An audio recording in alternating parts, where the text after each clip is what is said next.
Arthur Conan Doyle, Une étude en rouge.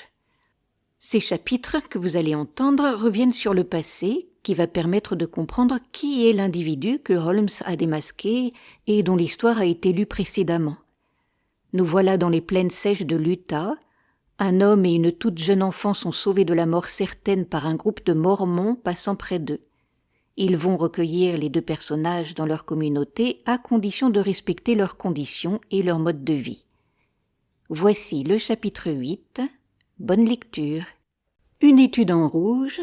Chapitre 8. La grande plaine salée. Au nord-ouest des États-Unis, de la Sierra Nevada, du Nebraska et du fleuve Yellowstone au nord, jusqu'au Colorado au sud, s'étend un désert aride qui a, de longues années, barré la route à la civilisation.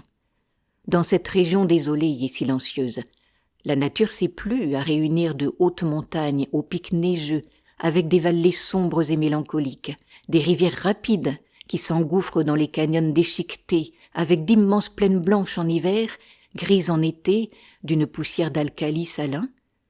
Mais tous ces paysages offrent au regard le même aspect dénudé, inhospitalier et misérable. Personne n'habite là. De temps à autre, une bande de ponies ou de pieds noirs en quête de nouveaux terrains de chasse traverse les plaines, mais elles sont si terrifiantes que les plus braves d'entre eux sont heureux de les perdre de vue et de se retrouver dans leurs prairies.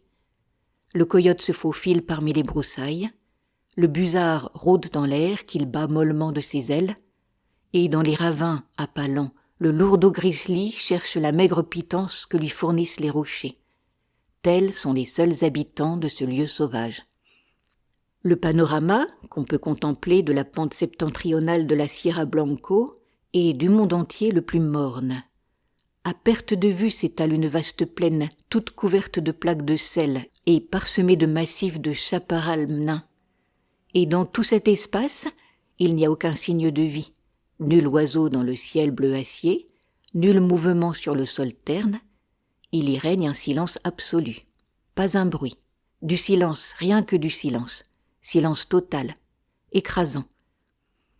Il a été dit que là, rien de vivant n'apparaissait. C'est à peu près exact. Du haut de la Sierra Blanco, on voit une piste qui serpente dans le désert et se perd dans le lointain. Des roues y ont creusé des ornières, et de nombreux aventuriers y ont laissé l'empreinte de leurs pas. Ici et là, tranchant sur le fond sombre du dépôt de sel, des objets blancs brillent au soleil. Ce sont des ossements.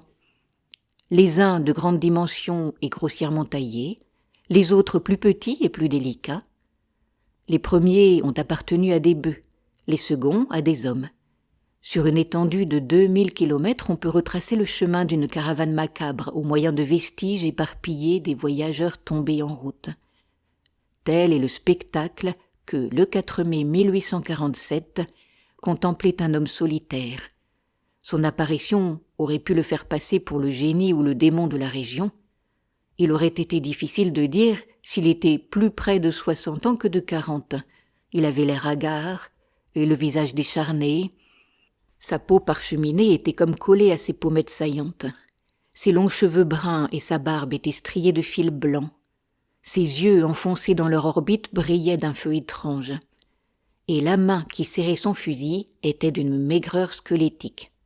Il s'arc-boutait sur son arme, mais sa haute taille et la charpente de ses os dénotaient une constitution robuste et nerveuse. Seul son visage hâve et ses vêtements flottants lui donnaient un air de décrépitude. Péniblement, il avait descendu le ravin et gravi ce monticule, dans le vain espoir de trouver de l'eau. Il voyait maintenant la grande plaine salée se dérouler jusqu'aux montagnes, à l'horizon, sans un arbre ou une plante qui pût indiquer quelque humidité. L'étendue du paysage ne permettait aucun espoir. Il regarda au nord, à l'est et à l'ouest, avec des yeux farouches, scrutateurs. Alors il comprit que son voyage touchait à sa fin. Il allait mourir sur ce roc sans végétation. Pourquoi pas ici plutôt que sur un lit de plumes dans une vingtaine d'années, murmura-t-il en s'asseyant à l'ombre d'une grosse pierre. Avant de s'asseoir, il avait déposé sur le sol son fusil, devenu inutile, et un gros paquet enveloppé dans un châle gris qu'il avait porté en bandoulière. Ce fardeau était apparemment trop lourd pour lui, car en le posant, il le laissa retomber un peu vite. Aussitôt une plainte s'en exhala. Il en sortit un petit visage apeuré, aux yeux bruns très brillants, et 2 petits poings potelés. « Tu m'as fait mal !» dit une voix d'enfant sur un ton de reproche. « C'est vrai, » répondit l'homme avec regret, « je n'ai pas fait exprès. » Tout en parlant, il déroula le châle gris qui enveloppait une jolie petite fille d'environ 5 ans. Les souliers coquets, l'élégante robe rose, le tablier de toile indiquaient des soins maternels attentifs. L'enfant était pâle et fatigué, mais ses bras et ses jambes fermes montraient qu'elle avait moins souffert que son compagnon. « Ça va mieux ?» demanda l'homme avec appréhension en la voyant se frotter la tête sous ses boucles dorées. « Embrasse mon bobo pour le guérir !» dit-elle en lui indiquant avec gravité la place meurtrie. « Maman faisait toujours comme ça. »« Où est maman ?»« Maman est partie. Je pense que tu la reverras bientôt. »« Partie ?» dit la petite fille. « Elle ne m'a pas dit au revoir. C'est curieux. Elle me disait toujours au revoir quand elle allait chez tante pour prendre le thé. Ça fait 3 jours qu'elle est plus là. Dis, comme tout est sec, je peux avoir un peu d'eau et quelque chose à manger ? » « Non, chérie, je n'ai plus rien. Prends patience. Appuie ta tête contre moi, comme ça tu te sentiras plus vaillante. Il n'est pas facile de parler avec des lèvres comme du cuir, mais il faut que je te dise ce qu'il en est. »« Qu'est-ce que tu ramasses ?»« Les jolies choses !» s'écria la fillette, enthousiasmée par 2 étincelants fragments de mica. « Quand nous retournerons à la maison, je les donnerai à mon frère Bob. »« Tu verras bientôt de plus jolies choses, » dit l'homme avec conviction. « Attends un peu. Mais j'allais te dire, tu te souviens quand nous avons quitté le fleuve ? » ?»« Oh oui !»« Eh bien, tu comprends ? Nous comptions en atteindre un autre. Mais on s'est trompé, à cause de la boussole ou de la carte ou d'autre chose. Il n'y aura plus de fleuve. Il ne nous restait plus d'eau, sauf une goutte pour toi et... »« Tu n'as pas pu te laver ?» interrompit sa compagne en regardant le visage barbouillé. « Non, ni me laver ni boire. Monsieur Bender, il a été le premier à partir. Puis l'Indien Pete, puis Madame McGregor, puis ensuite Johnny Holmes, et enfin ma chérie, ta mère. »« Alors, maman aussi est morte ?» s'écria la petite fille. Et elle cacha son visage dans son tablier, et elle éclata en sanglots. « Oui, tout le monde est mort, excepté toi et moi. Alors j'ai pensé que nous trouverions peut-être de l'eau par ici. Je t'ai prise sur mon épaule, et je me suis mise en marche. Mais notre situation ne semble pas s'être améliorée. Il nous reste encore une bien faible chance. »« Veux-tu dire que nous aussi nous allons mourir ?» demanda l'enfant en relevant son visage inondé de larmes. « Ça m'en a tout l'air. »« Fallait le dire tout de suite !» s'écria-t-elle avec un joyeux sourire. « Tu m'as fait une peur. Mais puisque nous allons mourir, nous allons retrouver maman. »« Tu la retrouveras. »« Toi aussi, je vais lui dire comme tu as été bon. Je parie que maman nous attend à la porte du ciel avec une grosse cruche pleine d'eau et un tas de galettes de sarrasin toutes chaudes et rôties des 2 côtés comme nous les aimons, Bob et moi. Ce sera long encore ? » ?»« Je ne sais pas, pas trop. » Les yeux de l'homme étaient fixés à l'horizon nord. Sous la voûte bleue du ciel avaient apparu 3 petites taches. D'instant en instant, elles grossissaient. Bientôt, il put distinguer 3 gros oiseaux bruns. Ils décrivirent des cercles au-dessus de leur tête, puis se posèrent sur la corniche au-dessus d'eux. C'étaient des busards. La présence de ces vautours de l'Ouest présageait la mort. « Des poules !» s'écria la fillette avec joie en montrant du doigt les oiseaux de mauvais augure. Elle frappa dans ses mains pour les faire s'envoler. « Dis, c'est le bon Dieu qui fait ce pays ?»« Bien sûr, » répondit son compagnon, surpris par cette question. « Il a fait l'Illinois, il a fait le Missouri, mais cette partie-ci, ce doit être un autre qui l'a faite. Ce n'est pas si bien que le reste. Il a oublié l'eau et les arbres. »« Si tu faisais ta prière, » proposa timidement l'homme. « Ce n'est pas encore la nuit, » répondit-elle. « Ça fait rien. Ce n'est pas tout à fait dans les règles, mais il ne t'en voudra pas pour ça. Tu peux en être sûr. Répète les prières que tu avais coutume de dire chaque soir dans le chariot quand nous étions dans les plaines. »« Pourquoi tu ne fais pas aussi tes prières ?» demanda l'enfant, l'air étonné. « Je les ai oubliées, » répondit-il. « Je ne les ai pas dites depuis le temps que je n'étais pas plus haut que la moitié de ce fusil. Mais il n'est jamais trop tard. Récite tes prières tout haut, je les redirai après toi. »« Alors tu vas te mettre à genoux, dit-elle en étendant le châle sur le sol. Croise tes doigts comme ceci, on se sent meilleur les mains jointes. » Cette scène n'avait nul besoin d'avoir eu des busards comme témoins pour être extraordinaire. Les deux errants, la petite enfant babillant et le rude aventurier, étaient agenouillés côte à côte sur le châle étroit.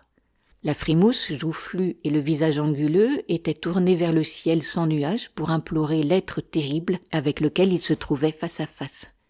Deux voix, l'une faible et claire, l'autre grave et rauque, s'unissaient pour demander la grâce et le pardon divin. La prière finie, ils reprirent leur place à l'abri de la grosse pierre. La petite fille, blottie contre la large poitrine de son protecteur, s'assoupit. Il veilla sur le sommeil pendant quelque temps. À la fin, la nature reprit ses droits. Il ne s'était accordé ni repos ni sommeil depuis 3 jours et 3 nuits. Ses paupières descendirent lentement sur ses yeux fatigués, et la tête s'inclina de plus en plus sur sa poitrine.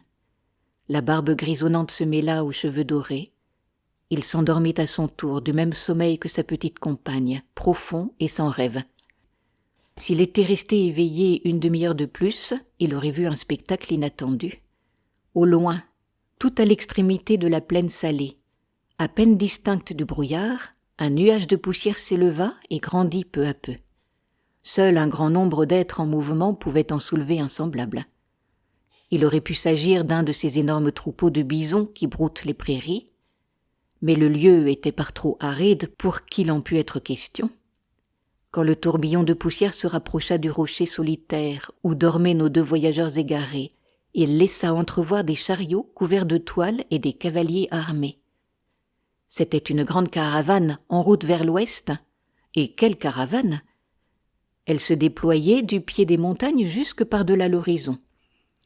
À travers l'immense plaine avançaient en désordre des chariots et des charrettes, des cavaliers et des piétons, d'innombrables femmes qui chancelaient sous leurs fardeaux, et des enfants qui trottinaient entre les chariots ou qui regardaient furtivement de dessous les bâches. Ce n'étaient évidemment pas des émigrants ordinaires, bien plutôt un peuple nomade, contraint par la force des choses à se chercher une nouvelle patrie. L'air résonnait de bruits de pas, de grondements sourds, de hennissements et de grincements de roues. Tout ce tintamarre ne réussit pas à réveiller nos 2 dormeurs. En tête de la colonne chevauchait une vingtaine d'hommes au visage dur et sévère, vêtus de gros draps et armés de fusils. Parvenus au bas du monticule, ils s'arrêtèrent pour tenir conseil. « Les sources se trouvent à droite, mes frères, dit l'un d'eux, un homme grisonnant, aux lèvres fermes, au visage imberbe. « Prenons la droite de la Sierra Blanco pour atteindre le Rio Grande, dit un autre. « Ne craignez pas que l'eau vous manque, cria un troisième. Celui qui a pu la faire jaillir du rocher n'abandonnera pas son peuple élu. Amen, amen, répondit toute la troupe. Ils allaient se remettre en route quand l'un des plus jeunes, à la vue perçante, poussa un cri. Il désigna le monticule. Au sommet flottait quelque chose de rose qui ressortait sur un fond de pierre grise. Ils piquèrent des 2 tout en armant leurs fusils. D'autres cavaliers se joignirent à eux. Le nom de Peau-Rouge volait de bouche en bouche. « Il ne peut pas y avoir d'Indiens ici, dit l'homme âgé qui semblait être le chef. Nous avons dépassé les Pawnees et nous ne rencontrerons pas d'autres tribus avant les grandes montagnes. Je vais voir, frère Stangerson, demanda quelqu'un de la bande. J'irai aussi, s'écrièrent une 12aine de voix. Descendez de cheval, nous vous attendrons, répondit l'homme âgé. Le temps de le dire, et les jeunes gens avaient sauté à terre, attaché leurs chevaux, et ils s'étaient mis à gravir la pente escarpée. Ils avançaient rapidement et sans bruit, avec la confiance et la dextérité d'éclaireurs exercés. D'en bas, on les vit sauter de roche en roche, puis leurs silhouettes se découpèrent sous le ciel. Le jeune homme qui avait donné l'alarme marchait en tête, les autres le virent lever les bras en l'air en signe de surprise, et quand ils le rattrapèrent, ils éprouvèrent la même sensation devant le tableau qui s'offrait à leurs yeux. Sur le petit plateau qui couronnait la colline, se dressait une pierre énorme, au pied de laquelle gisait un homme de haute taille, à la barbe longue, aux traits durs, d'une excessive maigreur. Son air calme et sa respiration régulière montraient qu'il dormait profondément. Un petit enfant reposait tout contre lui. Ses bras ronds et blancs entouraient le cou musclé. Sa tête blonde s'appuyait sur le veston de velours, ses lèvres roses entr'ouvertes laissaient voir des dents blanches comme la neige, et un sourire enjoué se jouait sur ses traits puérils. Ses petites jambes dodues, ses chaussettes blanches et ses souliers propres aux boucles brillantes contrastaient étrangement avec les longs membres desséchés de son compagnon. Sur la corniche du rocher qui surplombait ce couple étrange, se tenaient 3 busards solennels qui, à la vue des nouveaux venus, jetèrent un cri rauque et s'envolèrent de mauvaise grâce. Le cri des oiseaux réveilla les 2 dormeurs. Ils regardèrent autour d'eux avec stupéfaction. L'homme se leva en chancelant pour contempler la plaine, qu'il avait vue si déserte avant de s'endormir et qui était maintenant traversée par l'énorme défilé de gens et de bêtes. Il eut une expression d'incrédulité et il passa sa main osseuse sur ses yeux. « C'est ce qu'on appelle le délire, je pense, » murmura-t-il. La petite se serrait contre lui, tenant un pan de son veston. Elle ne disait rien, mais elle regardait autour d'elle avec un air émerveillé et questionneur des enfants. Ils ne doutèrent bientôt plus de la réalité de leur vision. L'un des sauveteurs saisit la petite fille, la hissa sur son épaule. 2 autres soutinrent son compagnon décharné jusqu'au chariot. « Je me nomme John Ferrier, expliqua-t-il. Moi et cette petite, nous sommes les seuls survivants d'un groupe de 21 personnes. Tous les autres sont morts de soif et de faim là-bas, dans le sud. »« Est-elle à vous ?» demanda quelqu'un. « Maintenant, oui, » s'écria Ferrier avec défi. « Elle m'appartient parce que je l'ai sauvée. Personne ne pourra me la prendre. À partir d'aujourd'hui, elle s'appelle Lucie Ferrier. »« Mais qui êtes-vous » s'enquit-il en regardant avec curiosité ces sauveteurs robustes et brunis par le soleil. « Vous êtes en nombre ?»« À peu près 10 000, dit l'un des jeunes. « Nous sommes les enfants persécutés de Dieu, les élus de l'ange Mérona. »« Je n'ai jamais entendu parler de lui, dit Ferrier. Mais il a une belle quantité d'élus. »« Ne plaisantez pas avec les choses sacrées, répliqua l'autre en fronçant les sourcils. Nous sommes de ceux qui croient aux écritures saintes gravées en lettres égyptiennes sur les plaques d'or martelées et qui ont été remises au 13 Saint Joseph Smith à Palmyre. Nous venons de Maovo, dans l'état de l'Illinois, où nous avions édifié notre temple. Nous cherchons un refuge loin des hommes violents et impies, et s'il le faut, nous irons jusqu'au fond du désert. « J'y suis, dit Ferrier. Le nom de Maovo lui avait rafraîchi la mémoire. « Vous êtes les Mormons ?»« Nous sommes les Mormons, répondirent en chœur les compagnons. « Et où allez-vous ?»« Nous l'ignorons. La main de Dieu nous guide en la personne de son prophète. Il faut que vous vous présentiez devant lui. Il décidera de votre sort. » Ils avaient atteint le pied de la colline. Une troupe de pèlerins les entoura. Des femmes aux visages pâles, à l'air soumis, des enfants vigoureux, rieurs, des hommes aux regards inquiets mais sérieux. De surprise ou de pitié, ils s'exclamèrent à l'envi en considérant les 2 étrangers, l'un si misérable, l'autre si jeune. Leur escorte s'arrêta devant un chariot d'un faste voyant. Il était attelé de 6 chevaux, alors que les autres n'en avaient que 2, 4 au plus. À côté du conducteur était assis un homme qui ne paraissait pas avoir plus de 30 ans, mais sa tête massive, son air résolu étaient ceux d'un chef. Il lisait un livre à la couverture brune, qu'il mit de côté à l'approche de la foule. Il écouta le récit qui lui fut fait, puis il se tourna vers les 2 rescapés. « Si nous vous prenons avec nous, dit-il avec gravité, ce ne peut être qu'en tant que nouveaux adeptes de nos croyances. Nous ne voulons pas de loups dans notre bercail. Si vous deviez être parmi nous comme le ver en fruit, il vaudrait mieux laisser blanchir vos os dans le désert. Acceptez-vous nos conditions. » « M'est avis que je vous suivrai à n'importe quelle condition, » dit Ferrier avec une telle énergie que les graves anciens ne purent réprimer un sourire.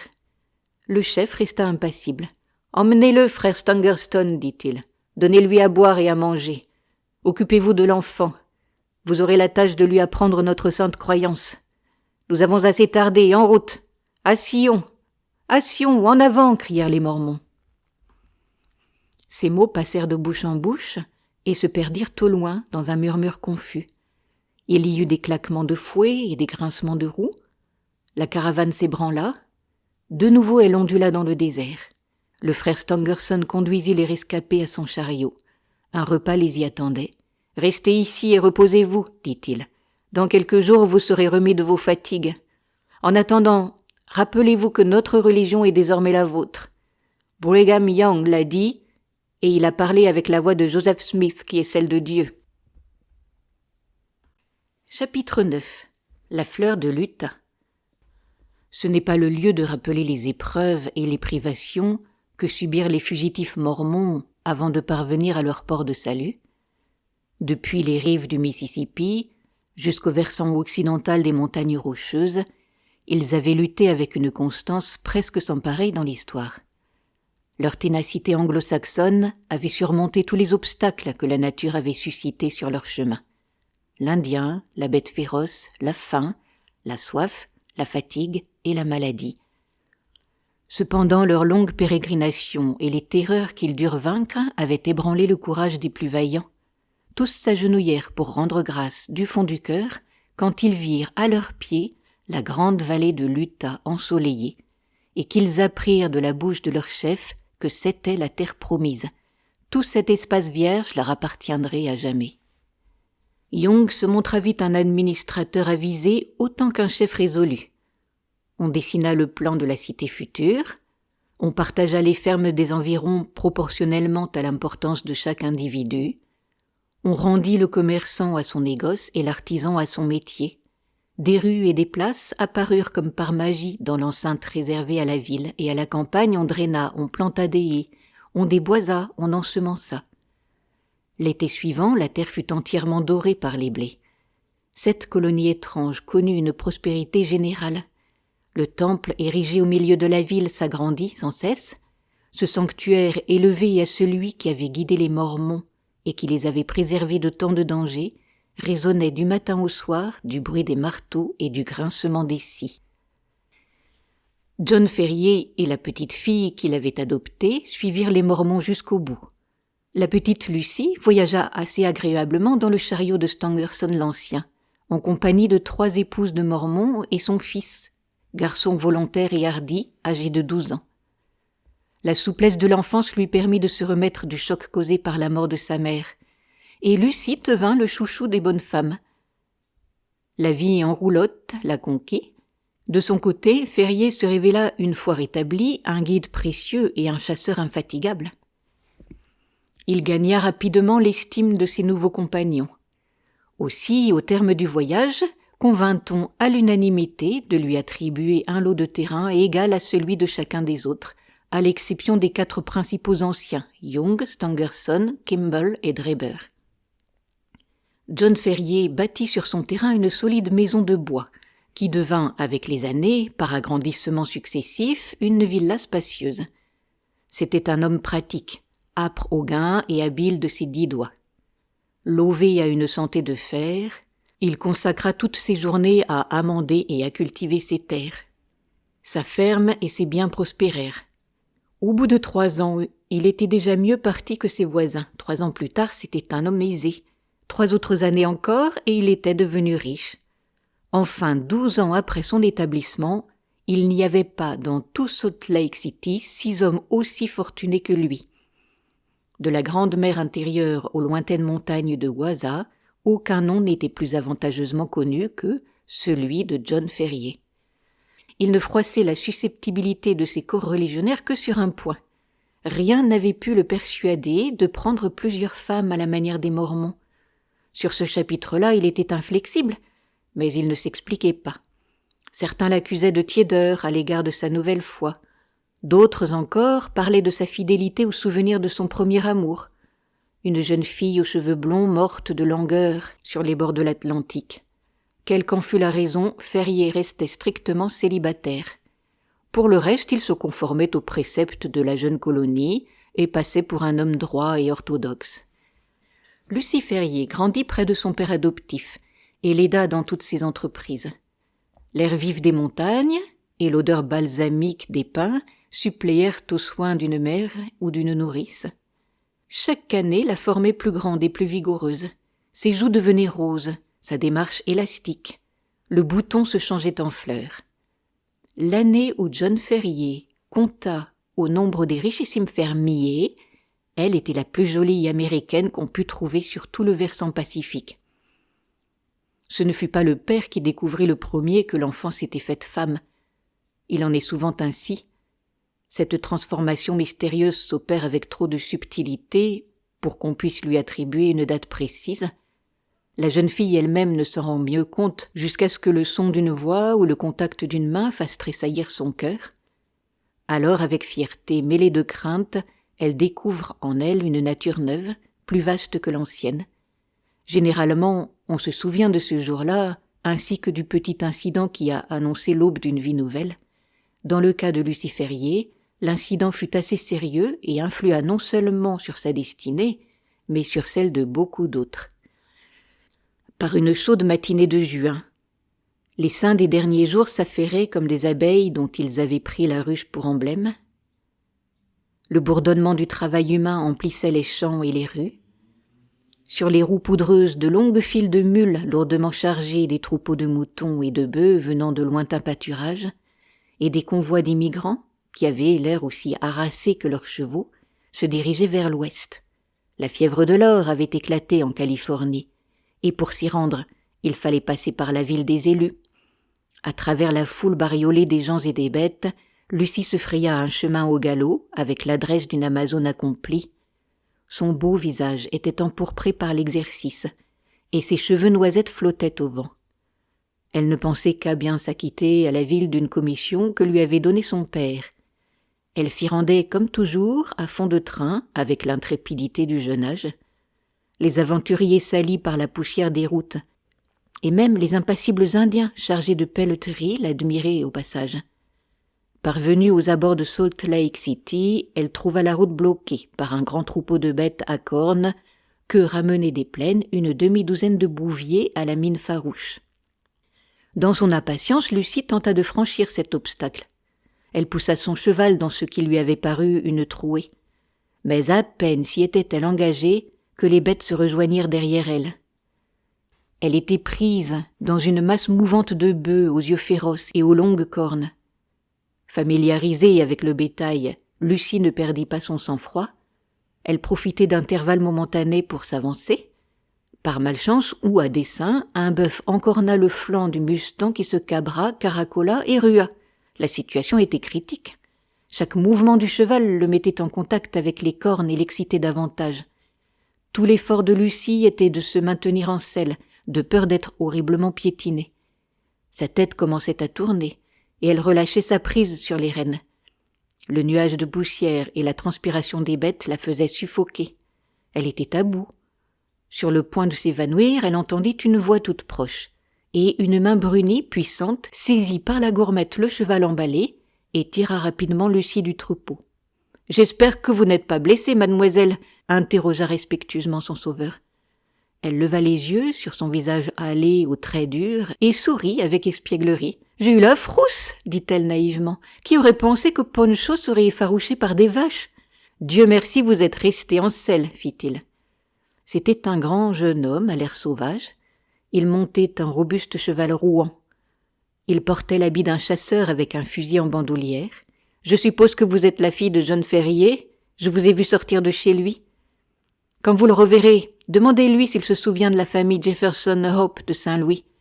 S'il est bien le Ferrier que nous avons connu, lui et mon père étaient très liés. Ne feriez-vous pas aussi bien de venir le lui demander vous-même, fit-elle. Cette suggestion sembla plaire au jeune homme. Ses yeux noirs étincelèrent. Soit, mais je viens de passer 3 mois dans les montagnes. Je ne suis pas en tenue de visite. Il faudra me prendre comme je suis. Papa vous doit des remerciements, et moi aussi, répondit-elle. Il m'aime beaucoup. Si ces vaches m'avaient écrasé, il ne s'en serait jamais consolé. Ni moi. Ni vous. Je vois pas pourquoi. Vous n'êtes même pas un de nos amis. Le visage du jeune chasseur se rembrunit. Lucie éclata de rire. « Je ne voulais pas dire cela, dit-elle. Maintenant, bien entendu, vous êtes notre ami. Il faut venir nous voir. Je continue mon chemin sans quoi papa me confierait plus jamais ses affaires. À bientôt. »« À bientôt, » répondit-il. Il souleva son large sombrero et il se pencha sur la petite main de Lucie. Elle fit faire demi-tour à son cheval, lui donna un coup de cravache et partit comme un trait sur la route au milieu d'un nuage de poussière. Taciturne et triste, Jefferson Hope rejoignit ses compagnons. Ils avaient prospecté dans les montagnes du Nevada et ils revenaient à Salt Lake City avec l'espoir d'y réunir assez de fonds pour exploiter des filons d'argent. Il s'était comme eux passionné pour cette affaire, mais ses idées prenaient maintenant un autre cours. La vue de cette jeune fille fraîche et saine comme la brise de la Sierra avait soulevé son cœur indompté. Quand il la vit disparaître, il se rendit compte de la tempête qui s'était levée en lui.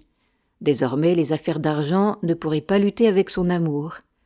Car il ne s'agissait pas d'un caprice de jeune homme, c'était bien de l'amour. L'amour impétueux, violent d'un homme volontaire, dominateur. Il avait toujours été heureux dans ses entreprises, aussi se jura-t-il d'obtenir la main de Lucie.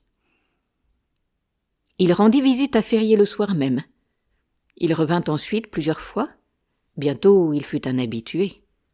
Au cours des 12 dernières années, John, isolé dans la vallée et absorbé par son travail, avait eu peu d'occasion d'apprendre les nouvelles de l'extérieur. Jefferson lui en apportait. Il intéressait Lucie comme son père. Il avait été pionnier en Californie, et il connaissait plus d'une histoire de fortune faite et défaite dans ses jours tantôt terribles, tantôt sereins. Il avait été aussi guide, trappeur, prospecteur, éleveur. Partout où pouvaient se trouver des aventures excitantes, il y avait couru. Le vieux fermier le prit en affection. Il faisait volontiers son éloge. Alors Lucie se taisait, mais ses joues rougissaient, et ses yeux qui brillaient montraient clairement que son cœur ne lui appartenait plus. Ces signes passaient peut-être inaperçus de son brave père, mais ils n'échappaient pas au principal intéressé. Un soir d'été, il arriva au triple galop. Lucie, qui se trouvait à la porte, marcha au-devant de lui. Il jeta la bride sur la clôture et s'engagea dans l'allée. « Je pars, Lucie, dit-il en lui prenant les deux mains et en la regardant avec tendresse. Je ne vous demande pas de m'accompagner cette fois-ci. Mais quand je serai de retour, consentirez-vous à devenir ma femme ? Quand reviendrez-vous ? S'enquit-elle. Elle rougissait et elle riait tout ensemble. Je reviendrai vous chercher dans 2 mois. Dans l'intervalle, tout ce qui nous séparera, c'est la distance. « Et papa ?» demanda-t-elle. « Il me donne son consentement si mon affaire de mine réussit. Je n'ai pas de crainte à ce sujet. »« Si vous avez tout arrangé avec papa, je n'ai plus rien à dire, » murmura-t-elle, la joue contre la large poitrine du jeune homme. « Dieu soit loué, » fit-il d'une voix étranglée. Il se pencha et l'embrassa. « Alors, c'est convenu ?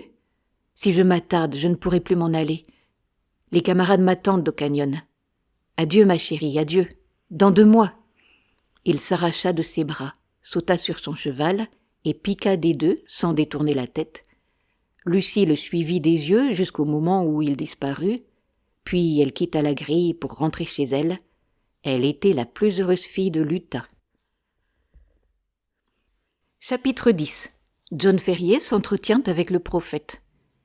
3 semaines s'étaient écoulées depuis que Jefferson Hope et ses compagnons avaient quitté Salt Lake City. Le cœur de John Ferrier supportait mal la pensée que le jeune homme reviendrait, car il perdrait alors sa fille adoptive. Cependant, le visage radieux de Lucie lui fit accepter cette éventualité, mieux que n'aurait pu le faire toute autre considération. Cet homme entêté s'était d'ailleurs promis de ne jamais marier sa fille à un mormon. Une seule union ne lui semblait pas un mariage, mais une honte et un déshonneur.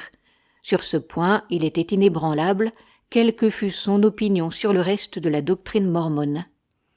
Il ne s'en ouvrait à personne.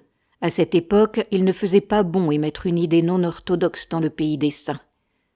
À telle enseigne que même les plus saints osaient à peine chuchoter tout bas ce qu'ils pensaient sur la religion. Une parole tombée de leurs lèvres pouvait attirer sur eux un prompt châtiment si elle était interprétée à contresens. Les victimes de la persécution étaient à leur tour devenues des persécuteurs de la pire espèce. Ni l'Inquisition espagnole, ni la Wehrmacht allemande, ni les sociétés secrètes d'Italie ne mirent en marche une machine plus redoutable que celle qui assombrit jadis l'État de l'Utah. Ce qui rendait plus terrible encore cette organisation, c'était son invisibilité et le mystère qui l'entourait. Elle semblait omnisciente et omnipotente, et cependant on ne pouvait ni la voir ni l'entendre. L'homme qui résistait à l'Église disparaissait sans laisser de traces. En vain sa femme et ses enfants l'attendaient. Il ne revenait pas dire comment ces juges secrets l'avaient traité. Lâchait-on un mot, commettait-on une imprudence, on était anéanti. Et les colons ne connaissaient pas la nature de cette puissance terrible dont ils sentaient constamment la menace suspendue sur leur tête. Leur vie n'était que crainte et tremblement. Même isolés au fond du désert, ils n'osaient murmurer les doutes qui les accablaient. Au début, ce pouvoir ne s'exerça que sur les récalcitrants qui, après avoir embrassé la foi des Mormons, tentèrent ensuite de la réformer ou de l'abandonner. Mais bientôt, il étendit le champ de son activité. La polygamie menaça de devenir lettre morte, on manquait de femmes. D'étranges rumeurs commencèrent à circuler. Il était question d'immigrants assassinés et de camps pillés en des régions où l'on n'avait jamais vu d'Indiens. Dans les harems des anciens, on voyait de nouvelles femmes éplorées et languissantes. Elles portaient sur leur visage le reflet d'une atrocité inoubliable. Des voyageurs, surpris par la nuit dans les montagnes, avaient vu se glisser dans l'ombre des bandes d'hommes armés et masqués. Ces racontars se précisèrent, se confirmèrent.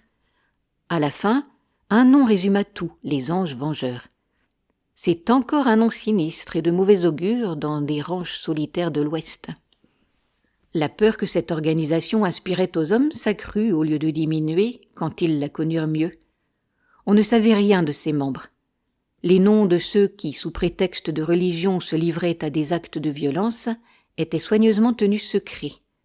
L'ami auquel vous communiquiez vos soupçons sur le prophète et sa mission pouvait être de ceux qui viendraient la nuit vous infliger par le feu un terrible châtiment. Chacun se méfiait de son voisin, chacun taisait ce qu'il avait plus à cœur. Un beau matin, comme John Ferrier s'apprêtait à partir pour ses champs de blé, il entendit ouvrir la grille.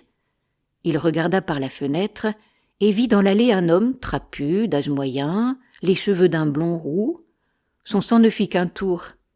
Le visiteur inattendu n'était autre que le grand Brigham Young en personne. Tremblant de tous ses membres, cette apparition ne présageait rien de bon. Il courut à la porte pour accueillir le chef des Mormons. Celui-ci reçut froidement les salutations de son hôte et le suivit dans le salon, sans quitter son air sévère. « Frère Ferrier, dit-il en approchant une chaise et en le regardant en dessous, les adeptes de la vraie foi vous ont traité comme un frère. Nous vous avons recueilli quand vous étiez sur le point de mourir de faim dans le désert. Nous avons partagé notre nourriture avec vous. Nous vous avons conduit sains et saufs à cette vallée choisie. Nous vous avons donné une bonne part de terre et nous vous avons permis de faire fortune sous notre protection. Ai-je dit vrai ? Tout à fait, répondit John Ferrier.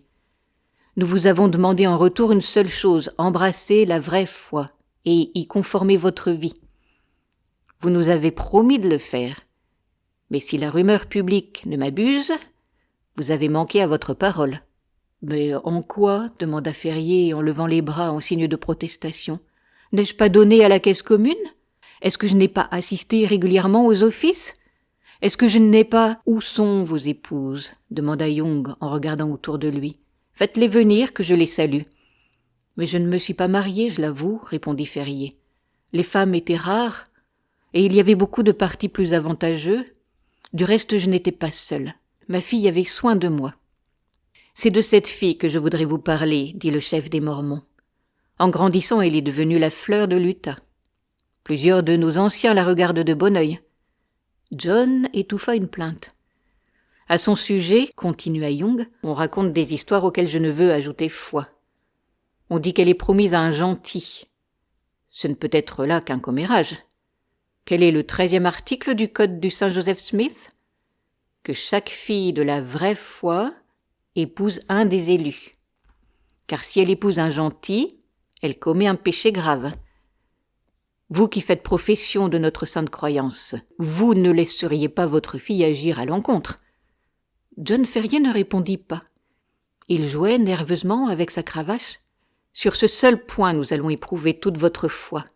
Il en a été décidé ainsi par le Conseil sacré des 4. La fille est jeune, nous ne voudrions pas la voir épouser un grison. Nous ne voudrions pas non plus lui enlever le droit de choisir. Nous autres, les anciens, nous avons de nombreuses génisses. Dans un de ses sermons, Heber C. Kimball fait allusion à 100 femmes avec ce terme d'affection. Mais il faut aussi pourvoir nos enfants. Stangerson et Draper ont chacun un fils. L'un ou l'autre accueillerait avec joie votre fille chez lui. Qu'elle choisisse entre les deux. Ils sont jeunes, ils sont riches, et ils pratiquent la vraie religion. Qu'en dites-vous ? Ferrier se recueillit en fronçant le sourcil. Donnez-nous du temps, dit-il enfin. Ma fille est très jeune. À peine est-elle en âge de se marier. 1 mois, tonna Yang en se levant. D'ici là, elle aura fait son choix. Sur le seuil de la porte, il se retourna, le visage empourpré et les yeux brillants. « Pour vous et pour elle, s'écria-t-il, il vaudrait mieux être des squelettes blanchis dans la Sierra Blanco que de dresser vos faibles volontés contre les ordres des 4 saints. » Avec un geste de menace, il s'éloigna en écrasant de son pas lourd le gravier de l'allée. Assis, le coude sur le genou, Ferrier se demandait de quelle manière il rapporterait cet entretien à Lucie. Une main se posa doucement sur la sienne, il releva sa tête. Sa fille était debout près de lui. Un seul regard lui apprit qu'elle avait tout entendu. Elle était blême. « Je n'ai pas pu ne pas entendre, dit-elle. Sa voix résonnait dans toute la maison. « Oh papa, que faire ?»« Ne te tourmente pas, répondit-il. Il l'attira à lui et il caressa les beaux cheveux de sa grosse main rugueuse. On va s'arranger d'une manière ou d'une autre. Tu l'aimes toujours, ton promis, n'est-ce pas ? Elle eut un sanglot et pressa la main de son père. Bien sûr que oui, je serais fâchée du contraire. C'est un beau gars, et puis c'est un chrétien. Il l'est beaucoup plus que les gens d'ici, malgré leurs prières et leurs sermons. Un groupe de voyageurs part demain pour le Nevada. Je vais m'arranger pour envoyer un message à Hope. Comme ça, il saura dans quel pétrin nous sommes. De ses mines à d'ici, il ne fera qu'un saut, plus vite que le télégraphe. Lucie sourit à travers ses larmes. « Quand il sera là, dit-elle, nous chercherons ensemble le meilleur parti à prendre. Mais c'est pour toi que je crains, papa. On raconte de si affreuses histoires sur ceux qui désobéissent aux prophètes. Il leur arrive toujours quelque chose de terrible. »« Mais nous n'avons pas encore désobéi, répondit-il. C'est après qu'il faudra veiller au grain. Nous avons 1 mois entier devant nous. Réflexion faite, je pense que le mieux à faire est de quitter l'Utah. »« Quitter l'Utah ? C'est le mieux. Et la ferme ? » ?»« Nous réaliserons le plus d'argent possible et nous abandonnerons le reste. » À vrai dire, Lucie, ce n'est pas la première fois que j'y songe. Je renacle à ramper devant un simple mortel, comme je le vois faire aux gens d'ici devant leurs maudits prophètes. Ça n'est pas de mon goût. Je suis un citoyen de la libre Amérique, moi. Pour changer, je suis trop vieux. Si on vient rôder par ici, on pourrait bien recevoir une volée de chevrotines. Mais ils ne nous laisseront jamais partir, objecta sa fille. Quand Jefferson sera là, nous nous arrangerons ensemble. En attendant, ma petite chérie, cesse de pleurer. Il ne faut pas que tu aies les yeux gonflés. Sinon, quand il te reverra, il va tomber dessus. Il n'y aura rien à craindre. Il n'y a pas du tout de danger. » Ces paroles rassurantes furent dites sur le ton qui convenait. N'empêche que ce soir-là, Lucie observa que son père, contre son habitude, vérifia la fermeture des portes et nettoya puis chargea le vieux fusil de chasse qui était rouillé au mur de sa chambre. Chapitre 11. La fuite. Le lendemain matin, à Salt Lake City, John Ferrier trouva une personne de sa connaissance qui partait pour les montagnes du Nevada. Il lui confia son message à Jefferson Hope. Le danger qui les menaçait, lui et sa fille, et la nécessité de son retour auprès d'eux. Cela fait, il retourna chez lui, l'esprit plus tranquille et le cœur léger. En approchant de sa ferme, il s'étonna de voir 2 chevaux attachés à la grille, et davantage encore de trouver son salon occupé par 2 jeunes gens. L'un d'eux, renversé dans le rocking-chair et les pieds sur le poêle, avait un visage allongé et pâle. L'autre, devant la fenêtre, les mains dans les poches, avait une grosse face bouffie aux traits communs, un cou de taureau. Il sifflait un air populaire. Tous 2 firent un petit salut de la tête en voyant entrer Ferrier. Celui qui était affalé sur le rocking-chair amorça la conversation. « Vous ne nous connaissez peut-être pas, dit-il. Voici le fils de Dreber l'Ancien. Moi, je suis Joseph Stangerson. Nous avons voyagé avec vous dans le désert quand le Seigneur a étendu sa main et vous a réunis à son troupeau. Comme il fera de toutes les nations quand bon lui semblera, ajoutait l'autre d'une voix nasillarde. Il moud lentement, mais il moud très fin. » John Ferrier salua froidement. Il avait deviné à qui il avait affaire. « Nous sommes venus, reprit Stangerson, sur le conseil de nos pères, vous demander la main de votre fille pour celui de nous 2 que vous et votre fille vous choisirez. Je n'ai que 4 femmes. Frère Dreber, lui, en a 7. J'ai donc de meilleurs titres. »« Non, non, frère Stangerson, s'écria l'autre, la question n'est pas là. Il ne s'agit pas de savoir combien de femmes nous avons, mais combien de femmes nous pouvons entretenir. Mon père m'a cédé ses mines, je suis le plus riche. Mais j'ai plus d'avenir, répartit Stangerson. Quand le Seigneur m'enlèvera mon père, j'hériterai de la tannerie et sa fabrique de cuir. Et puis je suis l'aîné, j'occupe un rang supérieur dans l'église. À la jeune fille de décider, répliqua Drebert, souriant à son image reflétée par la glace. Nous nous en remettons à elle. Pendant cet échange, John Ferrier, debout sur le seuil, bouillait de colère. Il avait envie de tomber à coups de cravache sur le dos de ces deux intrus. « Écoutez, dit-il, en avançant à grands pas vers eux, quand ma fille vous convoquera, vous pourrez venir. Mais d'ici là, je ne veux pas revoir vos deux têtes. » Les deux jeunes Mormons tombèrent des nues. Rien n'était à leurs yeux plus honorable pour le père et la jeune fille que leur compétition. « Vous pouvez sortir d'ici de deux manières, continua Ferrier en élevant la voix. Voici la porte et voici la fenêtre. Choisissez. » Son visage bruni avait pris une expression féroce. Ses mains osseuses firent un geste menaçant. Les deux jeunes gens se levèrent d'un bond et battirent promptement en retraite. Le vieux fermier les suivit jusqu'à la porte. « Quand vous vous serez mis d'accord, vous me le ferez savoir, dit-il ironiquement. « Il vous en cuira, s'exclama Stangerson, blême de rage. Vous avez bravé le prophète et le conseil des quatre. Vous vous en repentirez jusqu'à la fin de votre vie. La main du Seigneur s'appesantira sur vous, hurla le jeune Dreber. Il se lèvera et vous frappera. Eh bien, moi, je n'attendrai pas, rugit Ferrier en colère. Il montait 4 à 4 chercher son fusil. Lucie le retint. Il se dégagea, mais le galop des chevaux l'avertit qu'ils étaient déjà hors d'atteinte. « Hypocrite! Gredin !» lança-t-il en essuyant la sueur de son front. « J'aimerais mieux te savoir coucher dans la tombe, ma fille, que dans le lit de l'un d'eux. »« Moi aussi, je préférerais, » répondit-elle avec énergie. « Mais Jefferson ne tardera pas à arriver. »« Tant mieux, car je me demande ce qu'il nous réserve. » Le père et la fille avaient bien besoin de l'aide d'un allié avisé. Une pareille leçon d'atteinte à l'autorité des anciens ne s'était encore jamais vue dans toute l'histoire de la colonie. Or, si la sanction des fautes mineures était si rigoureuse, quel serait le châtiment d'une telle rébellion ? Ferrier savait que sa fortune ne le mettait pas à couvert. On en avait fait disparaître d'aussi riches et d'aussi notables, et l'Église s'était approprié leurs biens. Il avait beau être courageux, il tremblait devant le danger indéfinissable qui le menaçait. Braver un danger connu n'était rien, mais cette incertitude ébranlait ses nerfs.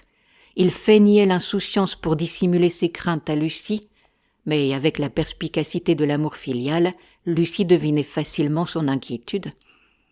Il prévoyait un message ou une remontrance quelconque de la part de Young. Il ne se trompait pas, bien que le message lui parvint d'une manière inattendue.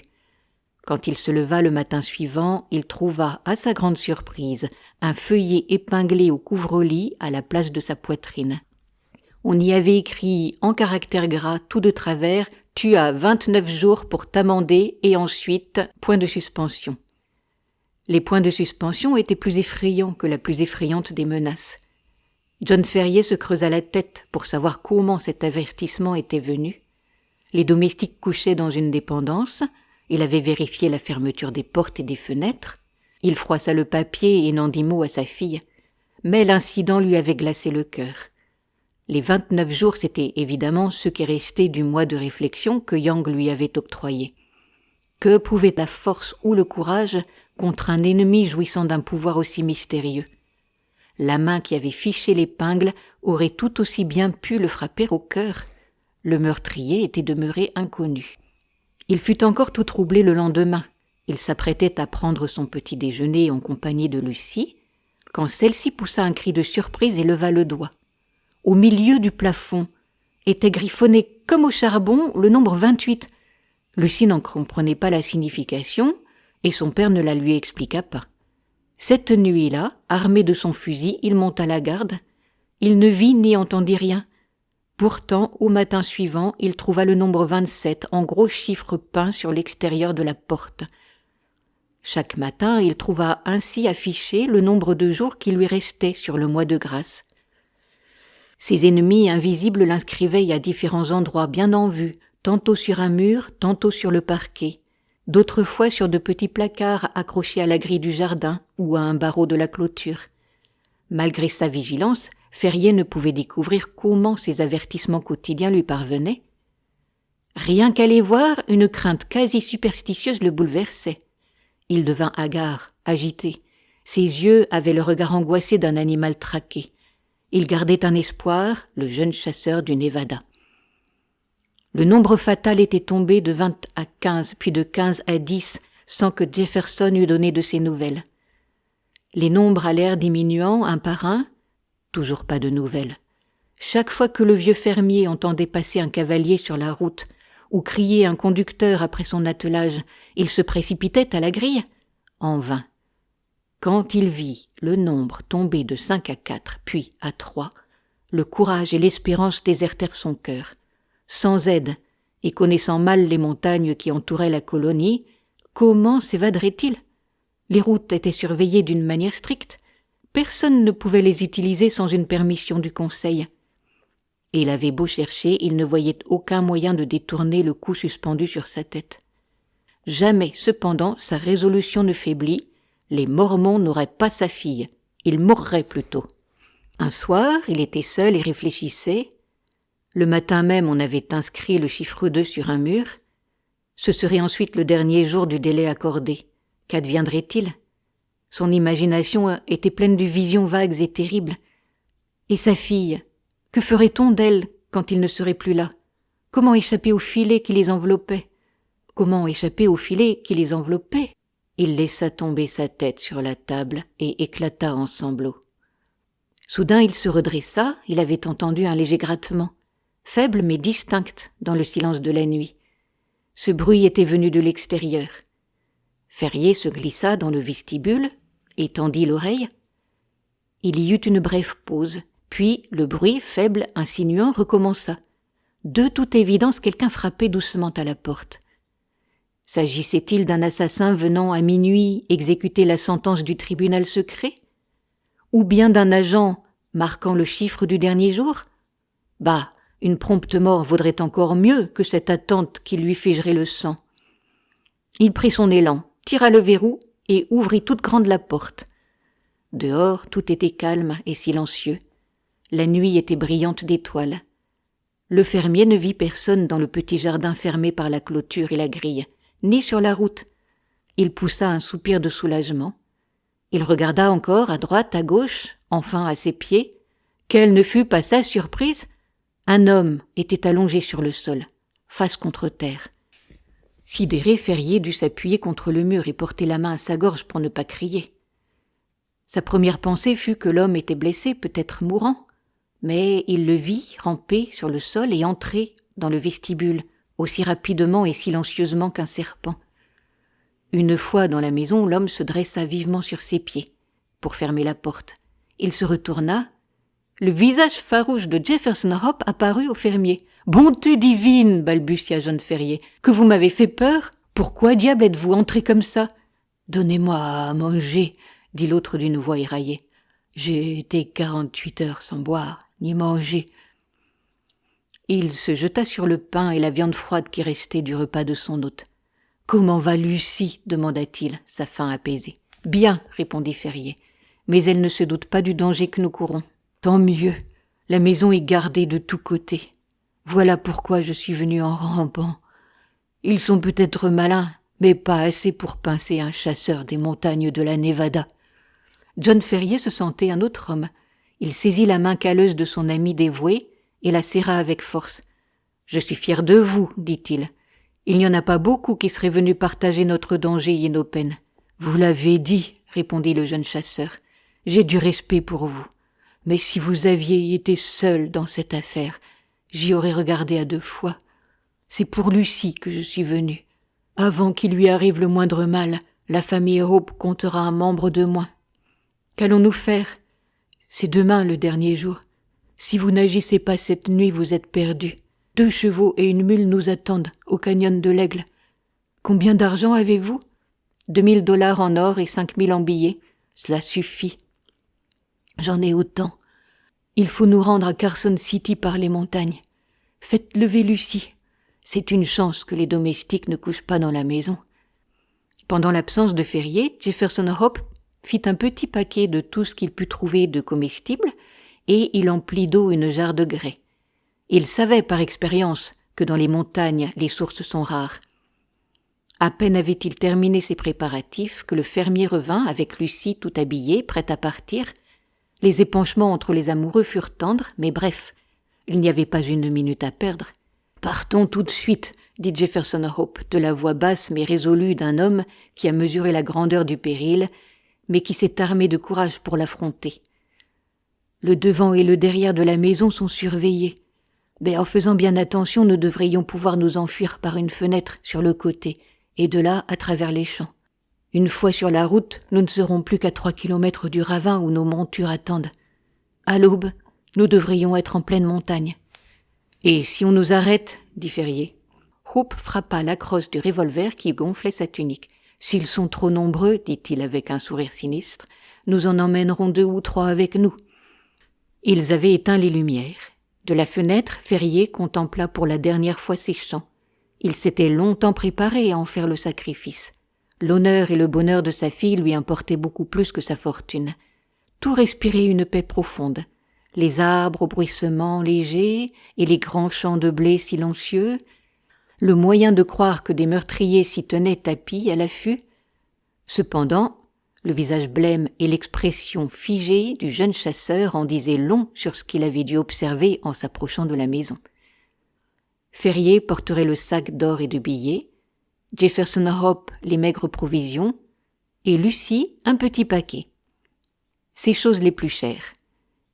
Ils ouvrirent la fenêtre lentement, doucement. Quand un nuage rendit l'obscurité plus complète, ils se glissèrent dans le jardin l'un après l'autre, tout recroquevillés et retenant leur souffle. D'un pas hésitant, ils atteignirent la haie. Ils l'allongèrent jusqu'à une trouée qui s'ouvrait sur un champ de maïs.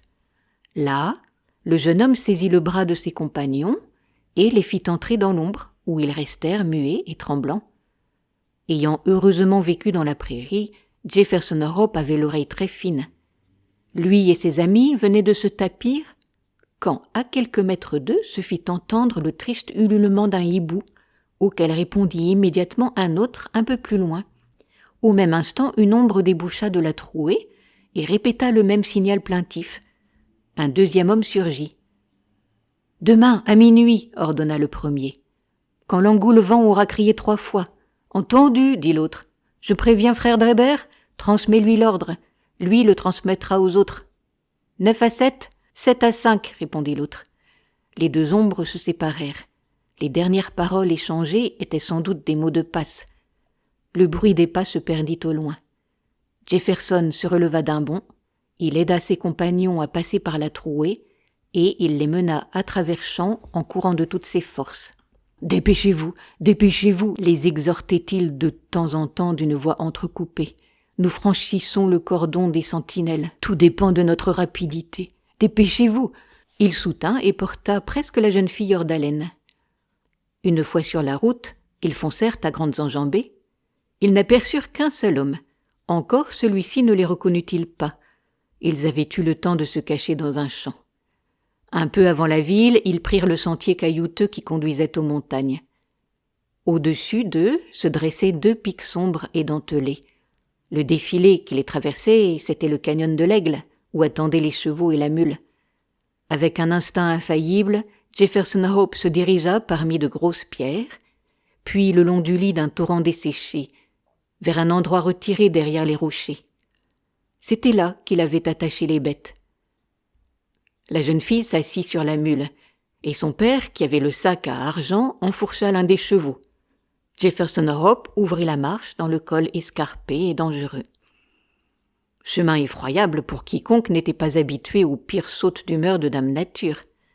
D'un côté s'élevait, sur plus de 300 mètres, le front abrupt, noir, morne et menaçant d'une montagne. Des colonnes de basalte saillant sur la surface rugueuse ressemblaient aux côtes d'un monstre pétrifié. De l'autre côté, un obstacle infranchissable, un indescriptible chaos de pierres et de débris. Au milieu, le col faisait le lacet. De place en place, il se resserrait. Il fallait aller en file indienne. Enfin, c'était un chemin tout à fait impraticable, sinon pour des cavaliers expérimentés. Néanmoins, malgré toutes les difficultés, les fugitifs se reprenaient à espérer. Chaque pas augmentait la distance qui les séparait des despotes qu'ils fuyaient. Cependant, ils n'étaient pas encore sortis du territoire des saints. Ils en eurent bientôt la preuve. À l'endroit le plus sauvage et le plus désolé du col, la jeune fille poussa un cri de surprise en désignant le sommet du roc qui les dominait. La silhouette d'une sentinelle solitaire se découpait sous le ciel. Le garde fit retentir le ravin silencieux de la sommation militaire. « Qui vive ?» « Des voyageurs en route pour le Nevada, » répondit Jefferson en saisissant le fusil qui pendait à sa selle. Le garde empoigna son fusil. La réponse lui semblait louche, sans doute. « Avec la permission de qui ?» demanda-t-il. « Des 4 saints, » répondit Ferrier. Sa connaissance des Mormots lui avait appris que c'était la meilleure autorité qu'il pût invoquer. « 9 à 7, » cria le garde. « 7 à 5, » répondit aussitôt Jefferson, qui se rappela le mot de passe entendu dans le jardin. « Passez, et que le Seigneur soit avec vous, » dit la voix d'en haut. En se retournant, ils virent la sentinelle appuyée sur son fusil. Ils avaient franchi le dernier poste du peuple élu, la liberté devant eux. Pour connaître la suite de l'histoire, rendez-vous au chapitre 12. J'espère que cet audio vous a plu. Vous pouvez retrouver Histoire et Poésie sur ma chaîne Entendre lire.